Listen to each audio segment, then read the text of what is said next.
எவ்வளவோ ஸ்நாக்ஸ் நம்ம வீட்டில் செஞ்சுருப்போம், ஆனால் இப்படி ஒரு பஜ்ஜி வந்து நீங்கள் கண்டிப்பாக ட்ரை பண்ணியிருக்க மாட்டீங்க.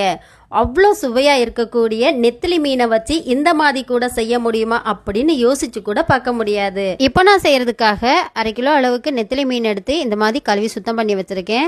நெத்திலி மீன் சுத்தம் பண்ணதுக்கப்புறம் நடுவில் கத்தியை வச்சு கீறிட்டு நடுவில் இருக்க முள்ளை இழுத்து எடுத்திங்கன்னா அது தனியாக வந்துடும். ஃப்ரெஷ்ஷாக இருக்கக்கூடிய மீன் வந்து இந்த மாதிரி ஈஸியாகவே பிச்சு எடுத்துடலாம். மீன் முள்ளி எல்லாத்தையும் எடுத்து ஓரமாக வச்சுட்டு இப்போ மீனுக்கு மசாலா சேர்த்துடலாம். மிளகாய்த்தூள், மஞ்சள் தூள், அது கூடவே கரம் மசாலா சேர்த்துக்கோங்க. இதுக்கு தேவையான அளவு உப்பும் சேர்த்துக்கோங்க. இப்போ இது எல்லாத்தையும் நல்லா கலந்து வச்சுட்டு ஒரு 5 நிமிஷம் அப்படியே வச்சுருங்க. அடுத்ததாக இதுக்கு நம்ம பஜ்ஜி மாவு ரெடி பண்ணிக்கலாம். சின்ன கப்பில் 1 கப் அளவுக்கு கடலை மாவு எடுத்திருக்கேன். 1/4 கப் அளவு அரிசி மாவு, அது கூடவே மிளகாய்த்தூள், காஷ்மீர் சில்லி மிளகாய்த்தூள் சேர்த்துருக்கேன். கொஞ்சமாக கரம் மசாலா, தேவையான அளவு உப்பு. இது கூடவே பெருங்காயத்தூள் 1 பிஞ்ச் அளவு சேர்த்துட்டு ஆப்பச்சோடா போடுவோம்ல, அது வந்து 1 பிஞ்ச் அளவு சேர்த்துக்கோங்க.